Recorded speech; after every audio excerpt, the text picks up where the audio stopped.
세상의 모든 말을 생생하게 전달해드리는 세상의 모든 말, 세모말입니다. 오늘은 위스키 관련 글을 읽어보려고 합니다. 우연히 개드립이라는 커뮤니티에서 보게 된 위스키 글이 있었는데 유쾌하면서 나름 유익한 글을 올려주셨더라고요. 그래서 저작자분의 허락을 받고 읽어보려고 합니다. 지나가는 김계북님 감사합니다. 원글은 링크 남겨놓겠습니다. 그럼 각설하고 바로 시작하겠습니다.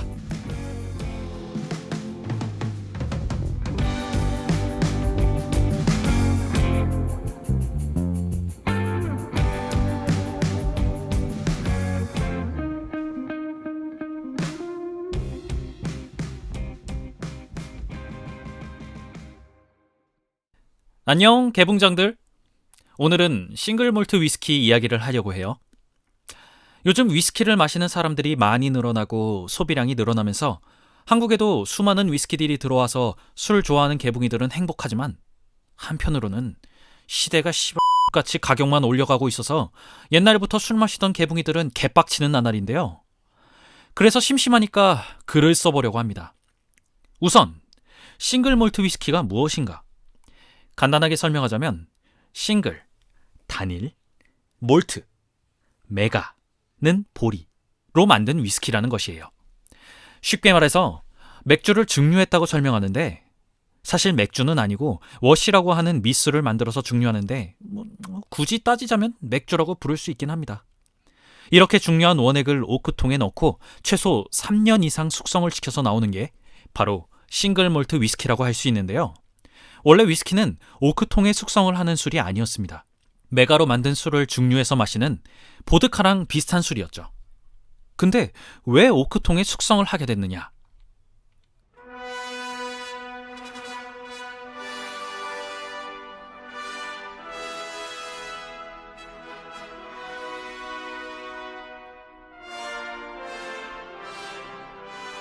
세계에 무언가 나쁜 일이 일어났다면 영국을 의심해라.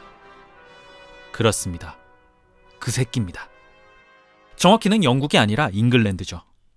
지금은 스코틀랜드도 영국의 일부지만 사실 옛날에는 잉글랜드와 스코틀랜드는 엄연히 다른 나라였습니다. 하지만 잉글랜드가 스코틀랜드를 먹어버리면서 한 짓이 무엇이냐? 돈 내놔. 창의적인 영국 놈들은 언제나 그렇듯이 자기가 정복한 나라를 자기 땅이라고 부르면서 세금이라는 명목으로 착취하는 것을 취미로 하는데요. 그 정복한 나라에는 자기 나라들도 껴있는지 창문세부터 해서 별의별 세금을 다 매기는 기행으로 유명했죠. 스코틀랜드에서 여러 가지 명목의 세금을 뜯어가는 와중에 위스키가 눈에 들어옵니다. 1644년부터 세금을 먹여서 돈을 걷기 시작하는데 이 창의적인 친구들은 위스키에만 세금을 먹이는 게 아니라 메가세라고 해서 위스키를 만들기 전 원료에도 세금을 붙여서 이중과세로 돈을 뜯어먹기 시작했어요. 위스키를 만들던 스코틀랜드 사람들은 나라가 바뀐 것도 억울한데 세금을 이중으로 때려버리는 행태에 분노합니다. 그래서 조사가 나오면 술을 숨기기 위해서 당시 영국에서 유행하던 쉐리 와인을 담았던 오크통에 위스키를 옮겨 담고 우린 술 없음? 이라고 배짱을 때려버리죠. 조사원들은 오크통을 열어보거나 할 생각을 안 했는지 아니면 세금 말고 다른 걸 먹고 서로가 서로를 위했는지 알 수 없지만 어쨌든 그렇게 넘어가는 일이 많았답니다. 문제는 이 스코틀랜드 사람들도 어쨌거나 기행의 나라에 편입돼서 그런지 숨겨둔 술을 까먹고 맙니다. 그리고 몇 년 뒤에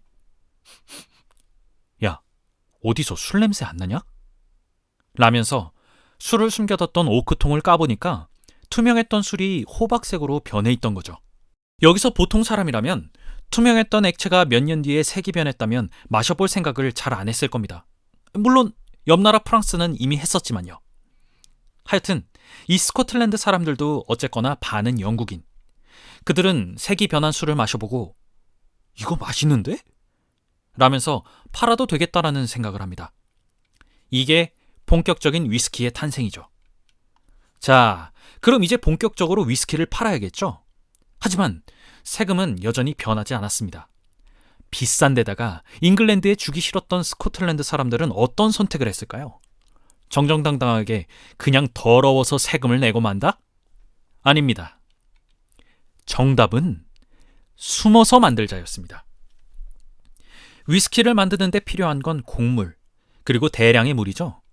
그리고 숨을 곳으로는 자고로 동서양을 가리지 않고 산을 골랐고, 식수 보급의 중요성 때문에 계곡이 있는 산들을 골랐죠. 그 결과 수많은 위스키 증류소가 산속으로 도망쳐서 술을 만들기 시작합니다. 수많은 위스키들의 이름을 보면 글렌이라는 이름을 붙은 걸 볼 수 있는데요. 이건 게일어로 계곡이라는 뜻을 가지고 있습니다. 글렌피딕은 사슴 계곡, 글렌모렌지는 조용한 계곡. 그럼 글렌리벳은? 별거 없습니다. 리벳강 옆 계곡이에요. 강 옆에다가 차렸거든요. 거기가 명당인지라 이 글렌리벳 말고도 여러 증류소들이 많이 있었죠. 하여튼 이 글렌리벳도 그렇게 숨어서 술을 만드는 증류소 중 하나였는데, 그 많은 곳들 중에서도 특히나 술을 잘 만들기로 유명해서 지역 최고의 술로 이름났었죠. 숨어서 만드는데 유명하다는 게 좀 이상한 것 같긴 하지만 넘어갑시다. 영국이잖아요. 그러다가 1822년 스코틀랜드 에든버러에 방문했던 당시 영국 국왕 조지 4세가 글렌리벳을 마시게 됩니다. 조지 4세라는 인물은 18살 때부터 술과 여자에 통달했고, 경마와 도박을 좋아해서 왕이 되기 전에 개인 빚만 왕실 비용의 절반 수준이었다고 유명한 사람입니다. 심지어 당시 시대상 용납이 안 되게 과부랑 연애하다가 결혼까지 했던 사람이죠. 물론 인정 못 받고 아까 말했던 빚을 대신 갚아줄 테니까 헤어져 라고 해서 헤어지고 다른 사람과 결혼하기도 했습니다. 그게 고종 사촌이지만 그때 유럽은 뭐 다 그랬으니까 고종 사촌이면 양반이죠. 하여튼 술에는 일가견이 있던 조지 4세는 무허가 양주 글렌리벳을 마시고는 반해버리고 이게 왜 무허가냐고 물어봤습니다. 자기 만찬잔에 올려야 되는데 무허가 술이면 눈치 보이잖아요. 마그나 카르타 이후로 영국 왕실은 귀족 눈치를 봐야 했거든요. 그리고 그 전모를 알게 된 그는 시원하게 세금을 낮추고 면허세만 내면 술을 만들 수 있는 조치를 취해줍니다. 하지만 1644년부터 1822년까지 무허가로 술을 만들던 사람들한테 이제 세금도 낮아졌으니까 돈 내고 허가받고 만들어! 라고 하면 어떤 반응이 나올까요? 이게 1822년이 아니라 1722년에 나왔어도 80년 가까이 세금을 안 내고 꿀을 빨았던 건데, 180년이라는 시간 동안 세금을 안 내고 만들던 사람들에게는 세금을 올리는 거랑 다를 게 없는 조치였습니다. 180년이면 솔직히 할아버지의 할아버지의 할아버지까지 올라가야 돼요. 그때부터 그랬던 걸 갑자기 바꾸면 아무도 안 따라하죠. 하지만 1824년 이 세금을 내고 면허를 딴 남자가 있었습니다. 그 남자의 이름은 조지 스미스. 당시 글렌리벳 증류소의 사장이었죠. 그는 왜 세금을 내고 면허를 땄을까요? 정정당당한 사업가라서? 아닙니다. 조지 4세가 세금을 만든 이유가 글렌리벳을 마시고 싶어서입니다.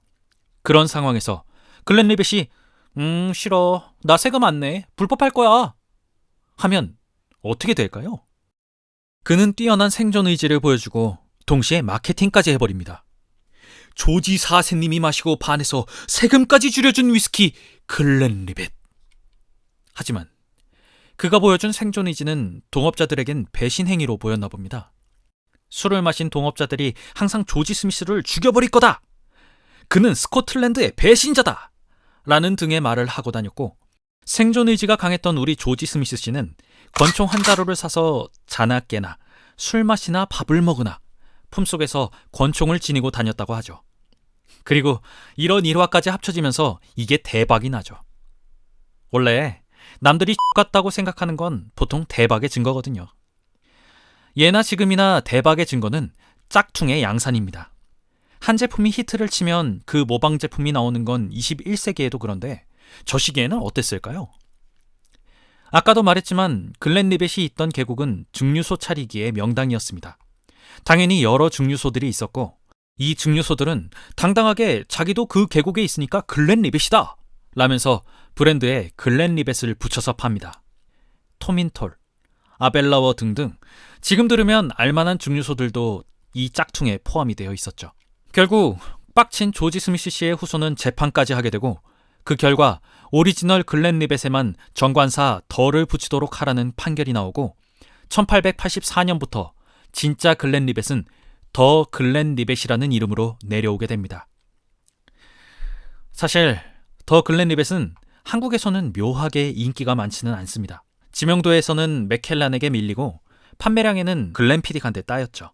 하지만 싱글 몰트 위스키를 처음 마시는 사람에게 항상 추천하고 싶은 술이 있다면 그건 언제나 글렌리벳입니다. 딱 잡혀있는 밸런스와 튀지 않는 맛, 그리고 은은한 향기까지. 무언가 하나 확 튀는 위스키가 아니라 밑바닥을 단단히 다지는 공사를 한 위스키라는 느낌을 받습니다.